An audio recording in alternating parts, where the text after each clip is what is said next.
Who's tired of hearing about emerald ash borer? Julie. You know, I always feel like I'm beating a dead horse with this, but I feel the same way when I do talks about tree planting. I always feel like, gosh, do we know how to plant trees right yet? You know, but every time I do a talk on tree planting, we get into discussion about it, and there's a lot of nuance to it, and the same is true here. So while it may seem like a tired topic, we don't have a confirmation in the state yet, that's a good thing in my mind. That's buying us time to get ready before we have this problem in our laps. And so while it may seem like we're crying wolf, and we have to be real careful about that, or we won't be taken seriously once there is a wolf, it's a good thing to continue to talk about and make sure that we all have it, have a fresh sense of what's actually going on. And they talk about how it usually takes, a little repetition for this stuff to stay in our brains, right? So with all that in mind, we'll talk about EAB for a little while. This is the classic photo that's all over the internet. Julie, is this Ohio? Is that right? Do you remember? I don't know. It doesn't matter, but sure. Yeah. Very definitive answer. I like that. Anyways, it's in obviously an EAB infested state where we'll see the before and after here in a minute. Emerald ash borer Agrillus planipennis, is that how we pronounce it, Julie? It's an Asian beetle. It only really attacks ash and things in the olive family of plants. It's not a significant pest in Asia because their trees have co-evolved alongside the pest and developed defenses against it. And there are also some natural predators of EAB in Asia as well. It's particularly devastating here because our trees have not been exposed to EAB before. Our native ash are they're prime targets for this beetle. Most cases with wood-boring insects, they need a tree that's kind of declining to some degree or at least stressed before they can really actively take hold and infest a tree. And that's not the case with EAB. Emerald ash borer is going to come in and infest perfectly healthy and vigorous trees. Again, that's all by virtue of this separation that they've had over the millennia that's now brought them together in disastrous results.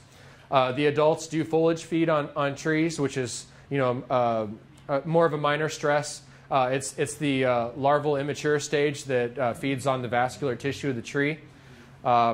This makes it particularly devastating to the tree in the sense that it's only feeding on live tissue and not burrowing into the heartwood itself. The silver lining that I like to put on all that is that it makes these dead ash trees particularly viable for wood utilization projects without having all those galleries deep into the heartwood. So here again, just revisiting that picture we just saw before and after. This could have easily been a block from the 1940s or 50s with American elm lining it. That beautiful cathedral-shaped branching habit of elm was just ideal for street trees, and ash filled that niche really well. And so rather than beating the drum of diversity, the public went out and planted ash en masse after Dutch elm disease. There's a handful of others. What's the other tree we just planted the crap out of after we lost our elms along the streets? Pin oak, sure, yeah. Silver maple, yeah. It's no surprise that we yearn to get this canopy reestablished on the streets, and we'll turn to whatever tree will do that. But we're really not getting the message with not planting an entire block with one species like this. Just for conversation's sake, I have heard the argument made that you can simplify the management strategy for the city and still achieve community-wide diversity with an approach like this. So if you say the 300 block of Brown Street is going to have this tree on the streets, and we'll allow homeowners to plant something different if they really want to, but this is what the city is going to do on this particular block. And we're not going to repeat that tree for X number of miles or blocks as the rules dictate. And so I'm kind of on the fence about how good or bad of an idea that is. You still leave an entire city block prone to having loss like this, but you can still achieve diversity community-wide and simplify the strategy for the city. Why would it be good for the city to have a whole block that's all ash? Come on, guys. Take them all out. Huh? Easy to take them all out. Take them all out, or to prune them the same way. Different species need different pruning cycles. They grow at different rates. They have different branching structures. And if you have a whole block that you can prune on the same cycle, that really makes things easy instead of having to piecemeal go through and apply that pruning cycle to your ash in more of a polka-dotted fashion all over town. Now, obviously, you're still going to have some of that to do, but if the city is moving forward with this as more of the strategy with some diversity amongst that as the homeowners decide to do something different, then you know, it's much easier for the city to lay out where that pruning strategy is going to take place and when. So I don't know. I've just heard that put forth. Does anybody have any comments or thoughts on that approach? Would it be nice to have whole city blocks with a single species from a pruning standpoint? Yeah, kinda. But is it not a big deal to have them all over the place and not all on one block? By the time you get to them anyway, they're all out of control anyway. I won't ask what the pruning cycle is. Down in Austin, Texas, they have an effective pruning cycle of about 93 years. I'll tell you why. When you crunch the numbers, you have to include all the trees that were planted and didn't live long enough to ever get pruned. And so that really you know, jacks up the pruning cycle numbers to where there's so many trees that never even get pruned that it gives you this number that seems like they never come around to prune, when in actuality they are coming around and pruning regularly, but there's so much attrition, there's so much mortality that it makes that when you actually crunch the number with the equation, it seems really high. So emerald ash borer really goes after all Fraxinus. They seem to have sort of a preference and an order that they like to attack different species in, but they're going to get around to all these. So the green and white ash that, of course, are what we have the most of, seem to be what they really like and really hit first. Some of the real popular, this Marshall Seedless, Patmore, autumn purple. Lots of times you'll have people saying that they have a purple ash. They're talking about white ash. It's just this cultivar name with the, you know, referring to the fall color that they're talking about. You know, it's a great tree, and it's going to be sad to lose it. It's tough as nails. They often do provide a lot of benefits to wildlife, environmental benefits, the street tree canopy that we saw just a bit ago.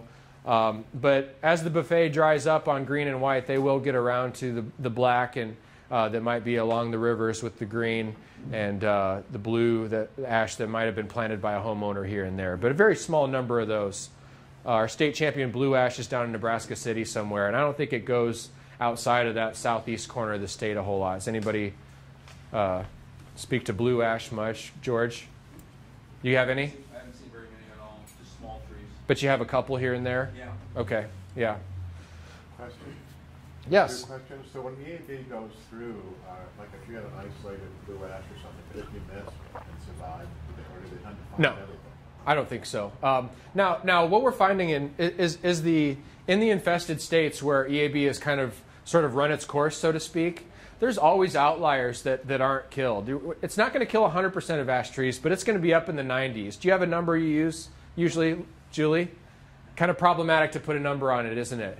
But the vast majority of those Fraxinus are all going to be impacted. They're all going to be tested, I'll tell you that much. 100% of the trees will be visited and tested by the beetle. But sometimes it's I don't know what the explanation is, if it's a genetic twist of fate, something. You want to speak to that at all, Julie? Why we see outliers or the theory? There's a lot of theories. I don't know anything at this point. There is some research being done generally by USDA on some of those outlier trees to see if there's a reason. My belief is that if EAB finds an ash tree, regardless of what species it is, it will be able to reproduce in there, and most likely that tree will decline and die. Mm-hmm. The question will be in a state like Nebraska, where we don't have a continuous forest forest cover that they do in the east is, will we have pockets of EAB, or will we have pockets of ash trees that remain as fragments because EAB isn't introduced, because they're not able to just hop from tree to tree to tree. Right, So right. we may have, once EAB is found in the state, we may have immediate impacts in like the Lincoln and Omaha, the metro areas where we anticipate seeing EAB. Right. But Mullen, Nebraska may not see EAB for a very long time. Yeah, it could be decades and decades before the whole state's impacted. And I agree with you on that. The beetle itself really only moves a couple miles in its lifespan. So that would be a pretty slow creep across the United States in and of itself. So how's it spreading rapidly? People in general, yeah. Whether it's pallet wood, packing material, the firewood. As Julie mentioned, you could have populations of ash that are geographically isolated, and there are no people bringing the beetle close enough. So you could have like some windbreak trees out on an isolated farm that might survive if they're not within a couple miles of a city. I think it's still a matter of time. But yeah, it could be a really long time before you see that mortality in every single corner of the state. And it's anybody's guess how that's going to play out. As we'll see in the maps a bit ago, it could be coming in from a couple different places in the state from a proximity standpoint. So if the larvae only live on the canopy or live part of the tree, when you have firewood, it's usually aged and dead. So how are the larvae surviving in the firewood? Julie? You just need to come up here, maybe. So very rarely do people take down trees for firewood that are healthy. Yeah. Most of the time when we're taking down a tree, it's because it's dead or damaged in some way.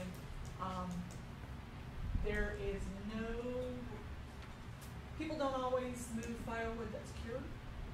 So even if you take down your tree in September, that larvae is already active in the tree, and if you move it before the adults would start flying, then emerging and flying in the next spring, you will take that larvae with you.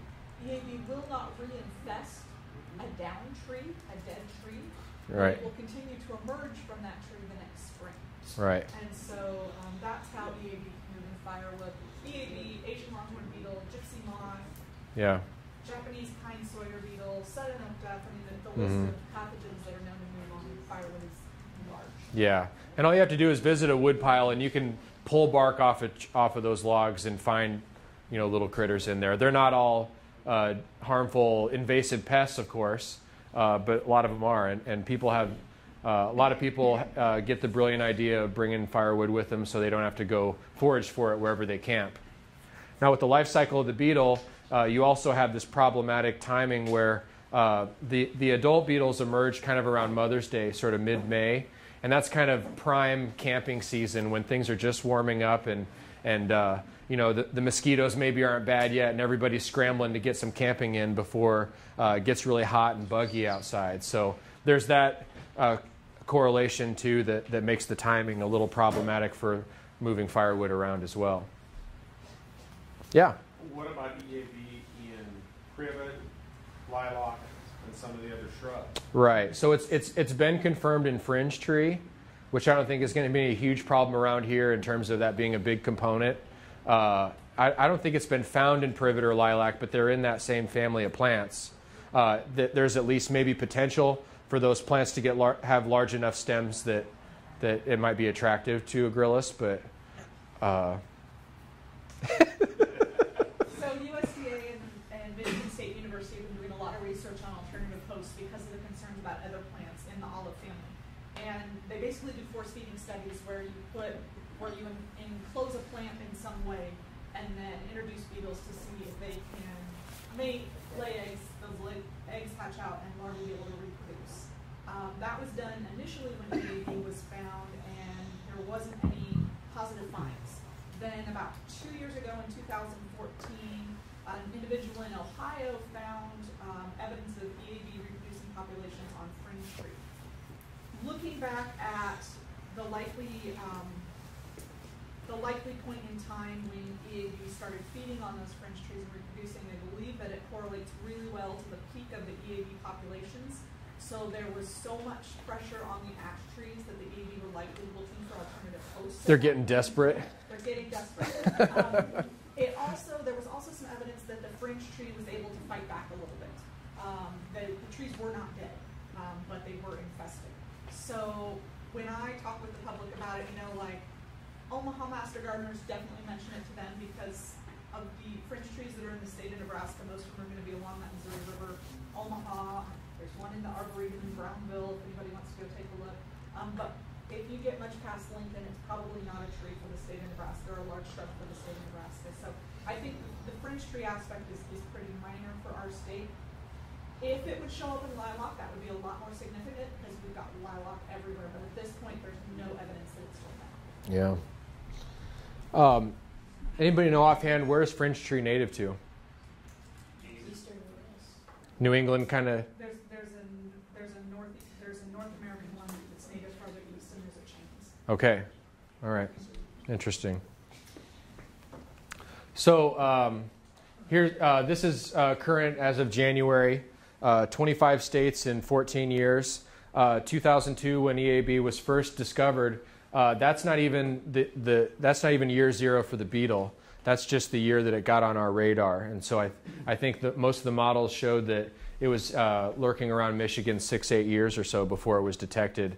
Not only because it wasn't known to be a pest in North America at all, but because we just weren't really looking for it at all. It wasn't on the radar, so to speak. So as I mentioned, that 2 to 4 mile creep across the state would take a long time, and it's really people that have, in the course of just a little over a decade, have really moved it around a lot throughout the country. So we're pretty hemmed in.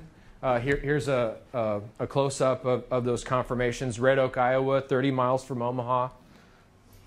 St. Joe, Missouri, again, 30 miles. I mean, these are all in reference to Omaha, which you can add the numbers up a little bit further for Lincoln. Kansas City, Boulder.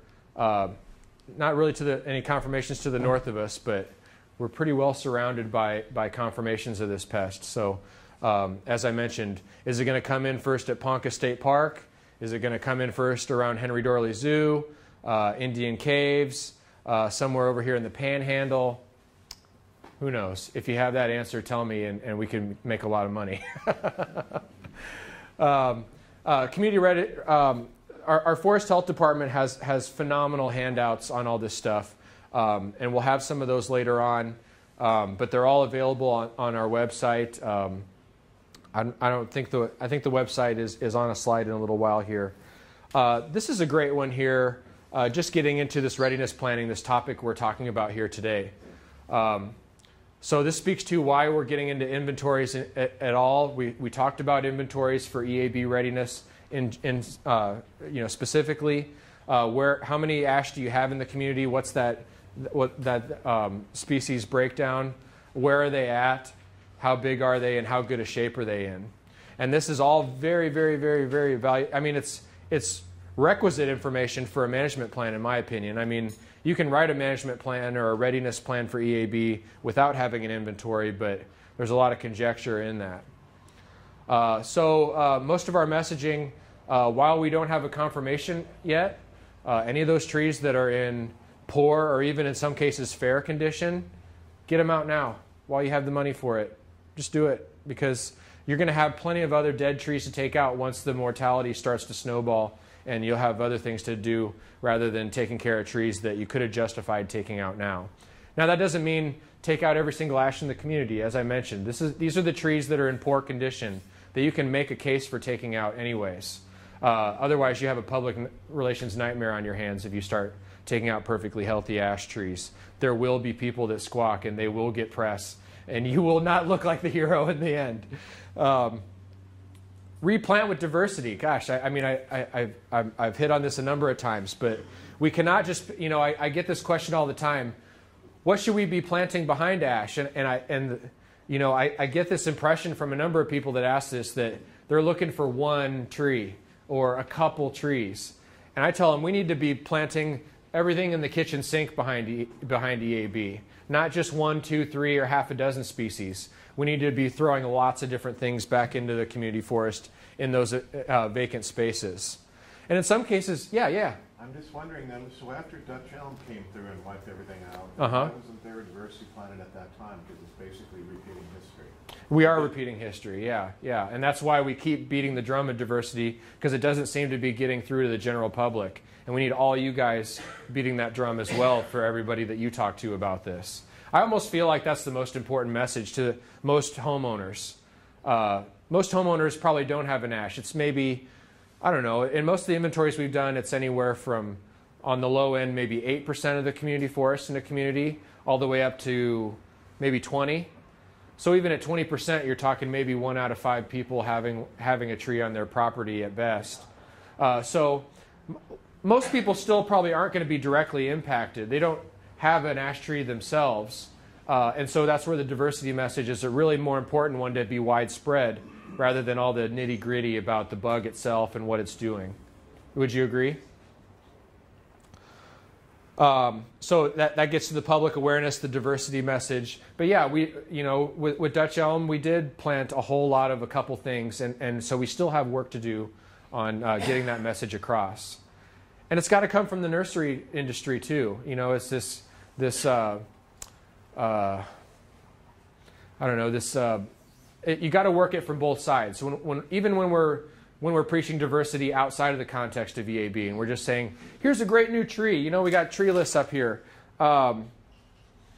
Japanese emperor oak might be well adapted to parts of Nebraska. And then people go, okay, where do I go buy that? I want to try it. And you go, gosh, I don't know. I'll have to get back to you on that, So it has to be coming from both sides. The nursery industry isn't going to offer the diversity of material if the public isn't demanding it. And the public isn't going to demand it unless they are aware that those trees exist. So we kind of have to be working both sides of this thing in order for the industry to be making the diverse mix of plant material available for people to try. And I'm not saying that industries don't have a decent amount of diversity available, but there's always more work to be done. Yeah, Luke. Do you know if there's anything being done to get nurseries to stop selling ash? I think it's not a regulated item here yet, but once we have a confirmation here, it will not be a plant material that can be moved through the state. To what degree? The reason I bring that up is, so you think about real estate developers and how they're building new homes. Buying large lots of trees. Yeah, they're buying large lots of trees. Yeah. Actually, they're going to nurseries and saying, hey, what's the cheapest tree you can sell me that I can put in somebody's house? Right. And I mean, that was just something that was interesting to me is Yep. the guy I worked with was telling me that he saw that a developer was planting ash trees for their houses. Yeah, and Recently, a couple of years ago. Yeah, and he went to the nursery. He said, I need 400 trees for my development. What do you got that's cheap? And he said, whoa, do I have a deal for you? Right? Because he needs to get those things out of his inventory too. So, I don't have a hard and fast answer for you on that. Once we have a confirmation, then it'll become a regulated item. But at that point, existing inventory can still be sold. All right, so all of this is regulated under the Nebraska Plant Protection and Plant Pest Act. And that regulates the movement of nursery stocks because of the concern of plant pest issues on it. Now, for something like emerald ash borer, we can't just proactively prohibit the movement of ash trees because currently the ash trees don't have a plant pest. Right. That any more than we can say you can't plant Scotch pines because you might get pine wilt, or you can't plant oak trees because they could get sudden oak death or golden oak spotted wart. That's not how our law is written. Now, once EAB is found, you will not be able to move ash nursery stock from within the quarantine area to outside the quarantine area. Oh, only that way. Right. You could still move it in if it's inspected and certified. At that point, we would have to determine if there is a way to legitimately certify ash, which generally there's not, so we may make a special provision that ash can't be sold. That has happened in some states. That has not happened in all states that are doing EAB. Generally, what happens is that the market makes that correctly set, and the willingness of the public to buy ash bottoms out. Right. Then growers go through and hold those rows. They know that they're not going to find a market. They need to use that land to do something else that's saleable. Mm-hmm. Is the quarantine area set by county lines, or how is that set? Most likely, it will be by county lines. So Luke, that's a great outreach opportunity. We might be able to work together on taking the carrot approach instead of the stick, and just getting the right information in the hands of these developers to make better choices. Say, well, I don't want the absolute cheapest tree because you're going to, offload this problematic species to me. So that may be, an outreach opportunity we could talk about in terms of approaching these developers on making smart choices on how they populate the streets in their developments. So let's talk about that. We try to do that in Seward with development areas with the contractor, or just in the feed. Our comprehensive planning kind of redoing that to where we have a list of tree species that we want to plant in tree right away. Uh-huh. Try to incorporate that inside the city, or the homeowners that have trees that choose from our list. Okay, right. Yeah, so that species list in the ordinance can be at least a way of having language that you can refer to when there's a problem. You could say, well, you guys didn't approach us about all these trees you're planting, and we got a list here that, it's up to you whether you prohibit species or just discourage them. You can set that language however you choose. But at least you do it on the front end so you have something to point to, saying, you guys got to do your diligence before filling the streets with these trees. Check with us on what we're really looking to see in the community or not see. So, good point. Yes, Heather. Is EAB selective on an age of tree, or will it go after field? I think it needs a sufficient size branch to go after. No? I've seen it. Dang it. I've seen it in under 2-inch caliber trees. All right. Okay. And maybe that's a good point to get into the survey. We brought some government employees together, whether it's city government, state government. We got together to bring up a forester from Kansas City to talk about how he surveys for the beetle in Kansas City. Train people here on his methods, and then split up into groups and go around Omaha and look for the beetle in a couple areas. And we were not successful finding the beetle. What we did find, though, when we went to the zoo, which was kind of ground zero in our minds for Omaha as a likely location. You have a lot of out-of-state RV traffic to the zoo, the ball field, downtown Omaha, that sort of thing. So that was a great place to start looking. But what we were honing in on is we're really trying to find young white ash that still had nice smooth bark that we could look for symptoms in trees that weren't dead already. Because if your first EAB find is in a dead tree that a tree service is taking down, then you're at least 3-4 years behind the 8 ball, and that population has been building for a while. So trying to be a little bit more proactive with it, we were focusing more on live trees that were most likely to be able to identify those symptoms in. And green ash has a corkier bark at a younger age. It's hard to look at exit holes and that sort of thing. And so what we found downtown was between the hail damage they all got smacked with a couple years ago and the native borers that they were all lousy with, and just all the other urban stress that these trees were under, it was a needle in a haystack trying to look for these pie-in-the-sky symptoms of EAB in a tree that's still alive. And so while it's possible that we could have walked by trees that had EAB in them, there's just no practical way of looking for those particular symptoms in those trees with all the other things going on with them. So, yeah. Sorry to ask so many questions. Oh, I love it. You keep it up. So is there a way, I know you said that when it was Michigan where it first showed up, Mm-hmm. probably there for 6 or 7 years before they discovered it. Mm-hmm. So is there a way to detect it early on? Or do you just have to look for the little D-shaped exit holes of the larva? Well, even exit holes, you're kind of late to the game. Because if you're finding exit holes from the ground, then the tree's pretty heavily infested probably. They do tend to like to infest the top of the tree first, and so by the time those D-shaped holes are down to where you can see them visibly and distinguish it from a round hole or a larger hole or what have you, you probably got a tree with lots of other symptoms at play. Am I right, Julie? Yes. All right. I'm going to keep checking back with you. I need you to keep me honest with all this stuff. Can you detect it without the D holes? Yeah. So again, what we were when native borers go in an ash tree, it forms kind of like a knuckle around that entrance or exit hole. The tree responds with this response wood around that's pretty characteristic. If there's larvae in a young tree and it's at a young stage of infestation, you'll have more of these splits without this enlarged area around it.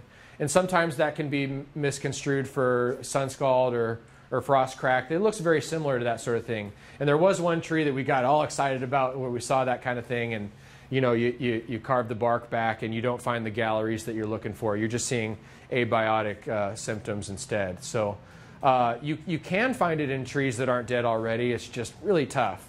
Anything to add on that in other states? Or We look for the symptomology. So we look for dieback, flagging branches, wilting. The problem is that that's how most trees respond to most pest problems and what all trees look like in Nebraska by August. So it's a little difficult. Other things we can look for are evidence of woodpecker damage, because that larvae is a really great food source for them. So we can look for what we call blonding or flecking, particularly up in the tops of the trees. The beetles do like to start at the top and work their way down. So that's what Graham was referring to. I'm 5'4". I can't see the ground. That makes it a little difficult. We do set and monitor EAB traps across the state along with the USDA. Those are pheromone-baited traps. They're okay. They're a great outreach tool. They're okay as a survey tool, but it probably works best when you've got a fairly high population. But it's better than nothing out there, and it's a great outreach tool. So NDA targets really target spots that are high likelihood for introduction and establishment, i.e. Mahoney State Park, Flat River State Park, Indian Cave, Conca. Yeah. Places where we think there's high likelihood of it coming in. Yeah. The biggest thing is just getting more and more people out there looking for it. When it was found in Michigan for the first time, it wasn't regulatory. It wasn't anybody that's supposed to find it. It was a homeowner finding it. Yeah. So that's why the more trainings that we do like this, telling people to look for odd things, the more likely we are to have somebody actually calling with it, and that's what we really want to encourage. Yeah. Very well said. And the criteria. Oh, go ahead. So the bug will live on the firewood. Does it make it through the chipping process? Not for the most part. So with the regulation, the quarantine requirements and that sort of thing, we'll get to in just a minute here. But you're going to look to have those chips done at least 1 inch or less in 2 dimensions, and that's going to eliminate most of the larvae that'll be in the tree. So we'd rather. It just makes me sick to see trees getting buried or burned and not get any value out of them at all. So you can debark down to a ½ inch into the heartwood and keep whole logs intact. Like I said earlier, the saving grace of this whole thing is that it stays in the vascular tissue. And so the interior of that log is more or less intact, at least for, rot excluded or anything like that. So that was my other question. So you would debark the firewood actually to save it? Yeah, and there's some fumigation and some heat treatment methods that we'll see in a slide in just a little bit here as well. This is probably as good a time as any to point out that we have a grant called Full Circle Benefits where we're going to be investigating capturing the most value out of not only live trees but dead trees as well. And the live portion is kind of our bread and butter already, but the wood utilization part of it is something we're really going to try to bring as many people to the table as possible to figure out, how can we really have a grassroots network in place that's ready to take advantage of this tidal wave of ash wood that's going to come once we have this problem in the state. Because we need to be prepared to make the most out of that wood and do something productive with it. Now down in Kansas City, they have a urban lumber company. It's a nonprofit organization that originally was just accepting raw chips and logs from tree services and turning that into a mulch product that they resold. And what they found was it was a perfect relationship with these people to start milling dimensional and live edge lumber. And so what they found was that if they waived the tipping fee for the tree service to come dump chips, then they would provide logs to urban lumber to process into products that they sell just alongside the mulch. Just recently, Whole Foods decided to break ground on a new location in Kansas City, and they ordered 16,000 board feet of wood. And they want ash from EAB affected trees specifically. And so that's that's you know, a good indicator that there are markets for this stuff outside of highly specialized furniture and that sort of thing. We can use it on a larger scale, even though wood utilization is still kind of the tip of that pyramid of what it's going to be used for. The vast majority of it's going to be chipped for trails or, you know, what have you. But there are plenty of good candidates for really nice projects. If I get a chance, I'll pull up photos of Traverwood Library. It's in Michigan, and they embraced EAB wood in a big way as well. Not only with flooring, countertops, paneling for the walls, but even the large picture windows that they had, easily as big as this garage door. They took branches from EAB infested trees, debarked them, left the galleries intact, and just lacquered them, and used them as you know, sort of decorative accents that look like load-bearing structures that break up those picture windows. Really neat work, and it can be done. It takes a lot of coordination. It takes a lot of people that along that chain of utilization, from dead ash tree to flooring, from dead ash tree to furniture, what have you. There's a number of players that need to be all in place for that to happen, and any missing link in the chain, and it's not going to. So with Full Circle Benefits, we'll be looking to expand that conversation, have some dialogues about that, and connect as many producers and artisans as possible. So back to more of this inventory stuff. More of the same that we saw just a minute ago. With the inventory, we can see how big of a component is ash in the community. I don't have a percentage for you, but if I remember right, North Platte was sitting somewhere at about 18%, 15 to 18% in there. Way more. I mean, even if it wasn't a tree threatened with an infestating pest, still way too many of that species of tree to have without a threat. So when it is a species that's threatened with a pest, it's even more of an important issue to work on lowering. Well, I guess EAB is going to lower that mix of ash in the community anyways. So developing a preparedness plan in advance, remove your fair and poor quality trees before you have a confirmation, as you're able to justify that to your public. Determine what trees are to be treated. Again, I'll get back to Kansas City a little bit, and they're just, you know, every large metro area has had a different approach to some degree. How extensively they rely on treatments, how extensively they just aggressively remove, varies from city to city. In Kansas City, they were approached by a contractor that wanted to do their treatments for them, and gave them a price they couldn't really say no to. And so at $80 a tree, they have a treatment that's effective for 2 seasons, so they're paying $40 a year per tree to treat selected ash. They're not treating every single one. The notion behind Kansas City's treatment plan is to mitigate that mortality, spread the mortality curve out over a longer period of time, and stage those removals so that they can be done in a more orderly fashion. So they're not trying to keep these trees alive in perpetuity. They're just trying to handle the public relations side of it as well as the operations side, and not have complete chaos and zero control over where trees are dying and when. So with injections, you can keep those trees alive long enough to sort of minimize how much your budget is taxed on any given year. Because while we're talking about a 15-year mortality curve from year 0 with the first beetle in the first tree and year 15 with the vast majority of the trees gone, there's still sort of a bell curve that amounts to almost half that mortality happening in a 3 to 5 year window.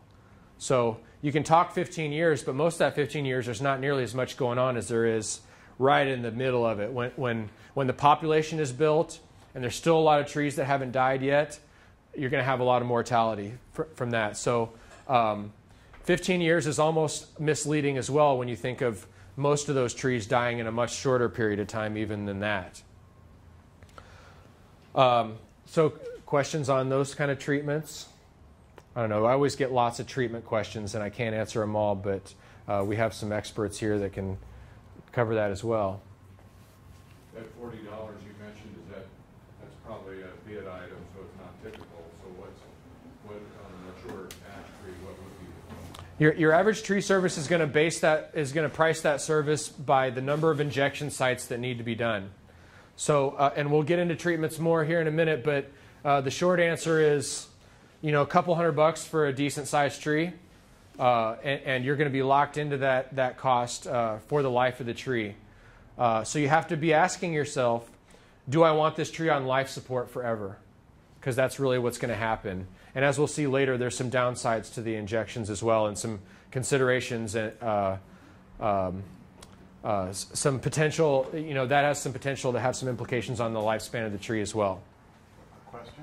Yes? So after the EAB moves through a community in this 15-year survival curve, is it gone then? No. Because you're going to have those outliers that remain and become continual forage or location for population. You may have a much lower population that sticks around after the fact. I think that's pretty established. But you're also going to ash trees like to sprout from the base when they die too. So you're going to have trees that stumps that persist, even though the tree itself is effectively the whole canopy is lost. So they won't starve to death. No, they're not going to run out of stuff to eat. I don't think so. I see. Yeah. I have a question about. I was just thinking when the beetle moves into an area, and it's just maybe one or a few. How is it that it can, within 15 years, totally wipe out a population of trees, and the majority of it be within 3 to 5? Is there a certain amount of eggs that are laid? No, it's a relationship between the population of the beetle and the number of trees that are still left to infest. So if you've seen bell curves before, they occur in nature all over the place. Maybe you have the classic example is rabbits and wolves, right? You don't have a lot of rabbits in a forest. There's not a lot of food for the wolves, and so there's a low population of wolves. Low population of wolves means there's less pressure on the rabbits and they start to reproduce as they do. And then all of a sudden there's a whole lot of food for wolves, and it's this back and forth, right? So with the bell curve for EAB, that wolf and rabbit relationship that I'm getting at is between the number of trees that are around and the number of beetles. So in the early stages, there's not a lot of beetles and there's a lot of trees, right? And it takes 4 or 5 years roughly for an infested tree to really succumb and die in the first place. And so that's where we get behind the 8 ball and we got this dead tree. Oh my God, we got emerald ash borer here now. Well, that beetle's had 4 or 5 years or however long to build a population that's already, the cat's out of the bag there. So as that population spreads out and infests trees, then you get this crescendo of mortality as the population spreads and the infestation spreads. And then the number of ash trees that's left to infest starts to diminish, and so you come over on the other side of the bell curve, and there's fewer trees left to die, and so then the numbers are going to gradually taper off as there's fewer trees left to infest. So I guess what I'm asking is, I understand that part of it. Oh, okay. I'm sorry. That's okay. I was wondering about when an emerald ash borer reproduces. Uh-huh. How many eggs or whatever Hmm. does it produce? Because it seems like that's a really fast explosion from just a few to a lot. Well, and keep in mind, we've got this perfect scenario of non-native pest and native trees with no defenses against the pest, or very few. And so it's not like, another agrilis beetle, bronze birch borer, it takes out paper birch, white birch, European birch, that kind of thing a lot. Closely related beetle, they only go after birch for the most part. Same D-shaped holes, just not in ash, okay? So that's a native pest in a non-native tree, and so it's a similar problem. But when you have native trees, native pests, they've sort of sorted things out and they've made good neighbors with each other, and it's mostly trying to think of a good example. Ash lilac borer. That beetle really needs a tree or that wasp in that case, I guess, needs a tree that's already stressed in order to take hold and infest the tree. But all bets are off when you have non-native pest and native tree, or vice versa. And so the reason that that population explodes is just because insects are effective at reproducing rapidly, and the trees are just not ready for that sort of infestation to happen. Anything to add on that, Julie? The females are a fairly average producer in terms of eggs, 50 to 100 eggs for a female in a lifetime. But, you know, that's still a lot of eggs. Yeah. With that curve, there's the period, I think if I understand that curve right, there's that period before we find the beetle. Right. And then that 5 years is really more like a 10-year curve because it's about 5 years from when we start seeing mortality. Right. That's what I wasn't getting to. Get those really high numbers of mortality. So Yeah. You don't even have mortality the first couple of years. where the population's building. When the population gets large enough, we start seeing mortality, and then we see really high mortality in the next 5 years. Yeah, and then it's right on top of you, and you're going, what happened? Again, back to that scenario of your first find is in year 3, 4, or 5, somewhere in there on a dead tree. Then you've got a population that is already establishing itself and spreading around. So, good question. Thank you for that one. You got any more? Not right now. I love having conversations, like I said earlier. So keep the questions coming. So for treatments, you want to identify your high-value trees. You don't want to just treat everything, because again, this beetle, it doesn't discriminate between poor or good quality or conditioned trees, and so we definitely want to be real selective on which trees we even consider candidates for treatments. Some considerations to keep in mind. Obviously, sentimental value is one. You know, maybe it's an ash tree that you memorialize somebody with, or you planted with your child, or dedicated to somebody, or you planted it at a particular time in your life that was challenging. You know, there's a lot of reasons people plant trees that have emotional, background to it. Consider environmental benefits. Is the tree perfectly sited to save you energy on your home? It's shading your house. It's some sort of a, could be worked into a windbreak component as a deciduous tree a little bit, or things along those lines. So not just the condition of the tree itself, but that's definitely, let's eliminate anything that's already in questionable condition from consideration for treatment right off the bat. And on a homeowner case, that's even more so. So, ash is a valuable component. It's difficult to find this pest earlier, as we talked about a little bit. And so you have to accept the fact that you might already be behind the curve on whether the tree is infested or not when you get around to considering your treatments. So you're never going to be able to quit doing these treatments unless, like I said, you're on the municipal level and you're using it as a management strategy, but you're still planning on letting those trees go at some point. You just want some control over how that mortality occurs. The injections do cause some physical damage to the trees. Do trees heal? Do trees heal themselves? No. If I cut myself, I get a scab. Eventually, it falls off if I don't pick at it all the time, and then eventually my arm looks like just like it did before. But trees only seal damage off. The analogy of the submarine, I think, is pretty valid. Although a submarine can eventually get back to shore and get repaired, but you're out at sea. You get a hole in a compartment in the submarine. You close off, you seal the hatches, and you make do with that full of water, right?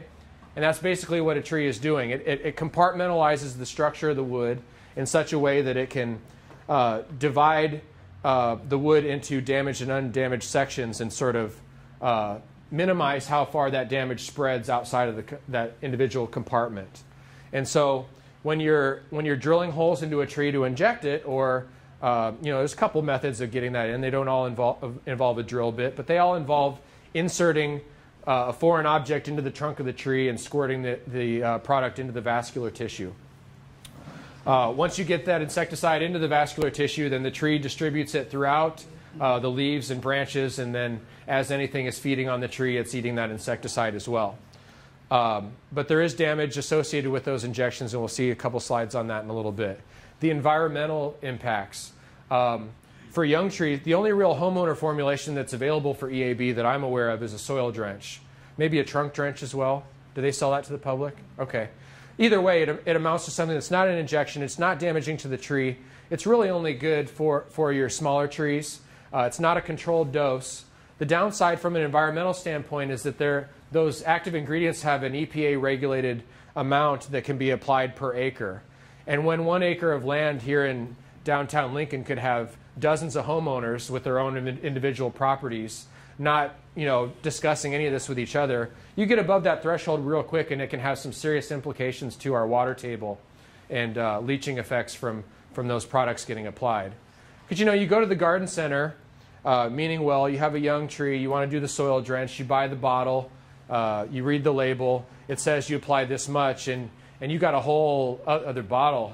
you got a lot left, and so if some's good, more is better, and glug, glug, glug, away you go. Everybody's not going to do that, of course. A lot of people follow the recommended label instructions, but some people won't. And so we're going to have those sort of watershed issues with some of those homeowner treatments. Human exposure is an issue. I hail from the plant healthcare technology realm of things from tree services, and my exposure to the active ingredients that I used on a day-to-day basis was a cause of concern for me and something that I took very seriously. Not every plant health care tech does. I can tell you that from experience. And so there will be some human exposure to these products as they're not handled properly. And then the cost of the treatments. We got a question about that earlier. And the financial cost is definitely worth considering in terms of whether or not you want to do that. One that I'll add, I guess it's not a drawback per se, but a consideration is, how many years of growth do you have in that tree already? Are you better off cutting bait and planting something else rather than committing to treating this tree that maybe hasn't even really been in your yard all that long in the first place? So there's kind of just a photo of how a lot of these injection sites are prepared. You have a drill bit of a specific size. It either accommodates a feeder tube or a hose of some sort with a pressurized delivery system for the active ingredient and the carrier inside. Once you get it into the general area of this site, you're allowing the tree's vascular system to do the rest of the work from there. So the physical damage we mentioned already, but these active ingredients are not water soluble, and so they're all mostly petroleum based, and there's some damage to tree tissue caused by the carrier for these active ingredients in the injections as well, and so that's worth considering. So here's a tree cookie cut out showing not only where those injection sites are, but these at least 3 of the 4 walls of coated that we talk about in terms of trees compartmentalizing decay and stopping it from spreading. So you can see at this stage the trees had, these are usually spaced on 6-inch. I don't know if that's the case for every injection system, but it's kind of the rule of thumb for a lot of them.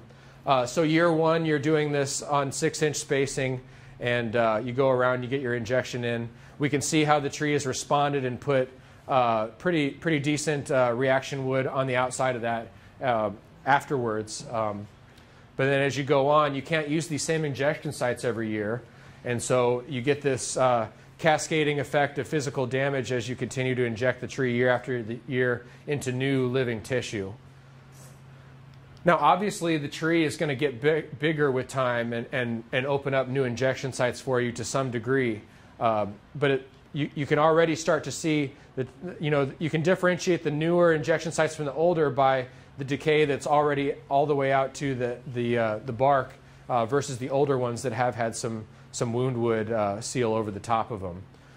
So and obviously with a live tree, you don't have the benefit of looking at this for that particular tree, and so it's problematic. It's only good information after the fact when the tree's already had that basal prune, as I like to call it. And then here's showing that first wall of coated in a vertical, which is the way that decay spreads fastest in every species of tree. It's that vertical movement through the vascular tissue of the tree is the easiest way for decay to spread, regardless of the species, regardless of how good it is at slowing decay down, that vertical spread will always be the most significant way that decay moves through a tree.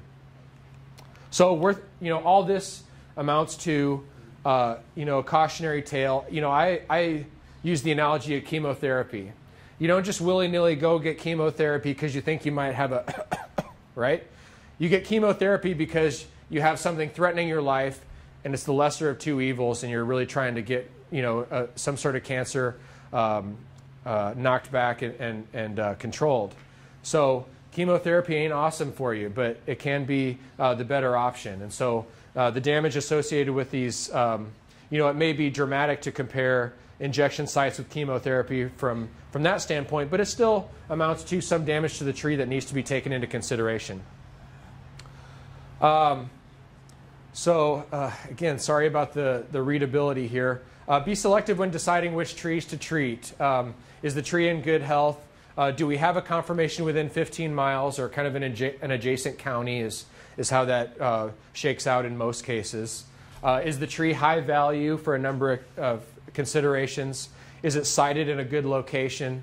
Is it being cared for well? If you're going to just treat the tree but not try to maintain the vigor of the tree in any other way in terms of watering it through dry spells, mulching it, keeping mowing equipment away from that chronic damage to the trunk, those sort of things, then don't bother with the injections. Watering, mulching, all that sort of thing. So only those trees that are already in good health should even be considered. A tree that's in poor health is not going to take an injection out very well anyways.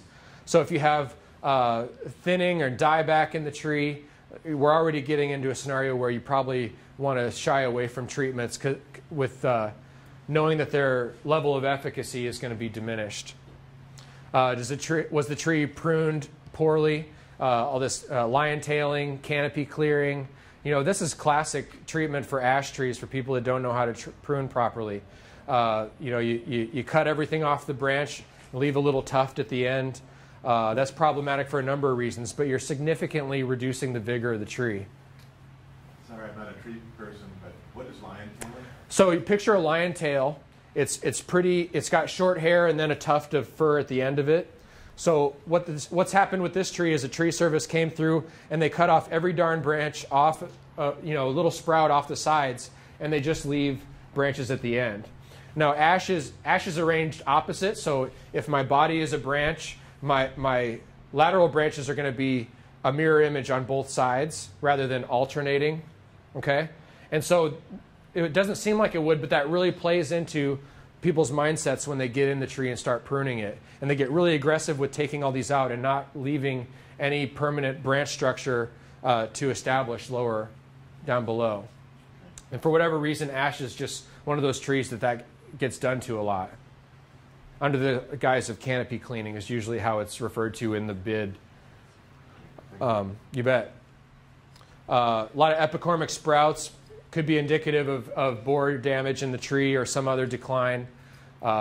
Decay conchs on the branches, again, a sign of decay in the tree and a tree that's not in good condition. More poor pruning cuts with decay present or sprouts from around the edge of that. Existing borer damage, native borers in lots of cases. Again, another candidate, another tree that's not a good candidate for treatment. Just more of these kind of photos here. The mower blight is the tree just getting banged with the mower chronically week after week. That's having significant impacts on the tree and not one you'd want to treat. Included bark, codominant leaders, all these kind of things, pruning concepts we talk about. Don't bother trying to keep those around. Are they not sited well? Are they heaving the concrete? Do they not have enough soil volume to become a big mature tree anyways? And then, so once we have a confirmation, then there will be probably drop-off sites established for tree services to bring their infested wood. If you're operating inside the quarantine county, you can really kind of move that wood around as you please, right? Within the quarantine area.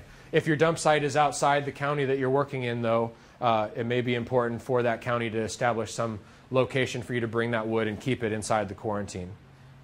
Anything to add there, Julie? With all the municipalities there, I think that's something that's really important for cities and counties to be doing now is identifying places that they're one thing for you to figure out how you're going to manage your own wood waste from a street tree point of view, but realizing that there's a lot of trees that are going to be private trees, and it's probably best for a municipality to consider how they want to assist with the disposal of that green waste material.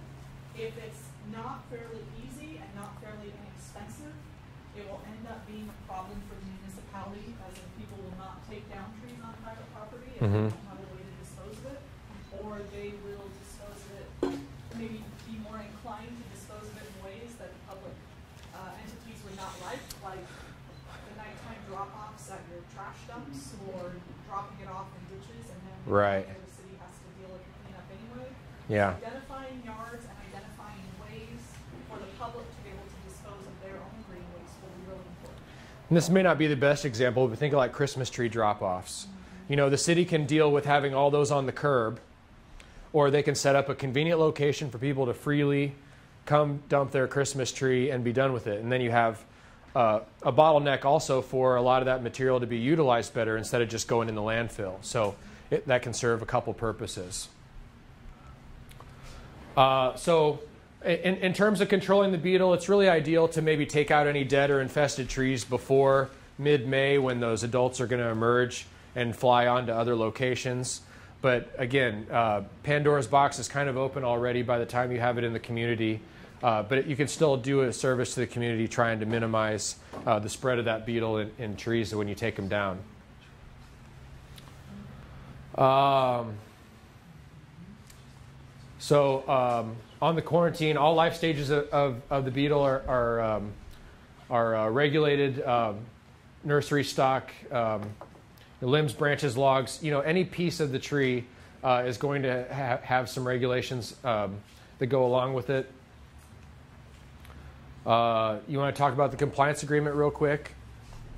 Sure. So to go out of a quarantined area and into a non-quarantined area, you're going to have a compliance agreement, either with the state or the USDA. It's a legal document that you know, the federal or the state side regulatory folks will say, here's what we understand and what we're going to require, and the entity, the city, the private firm, the homeowner, whoever will, you know, there'll be a clearly delineated list spelled out of what their requirements are and what they're agreeing to do, and then everybody signs off. And it allows, there is some oversight still by the regulatory agencies, but it allows then, let's say, a large tree service to, depending on the situation, either receive or move regulated articles. So like if you're a big firewood producer and you're living in an area that is under quarantine, but you sell to folks that are outside the quarantine area, you'll enter into a compliance agreement where you agree to either debark or heat treat or fumigate the firewood before it leaves the quarantine so that it can leave the quarantine. Right. And here's some of those that Julie's talking about.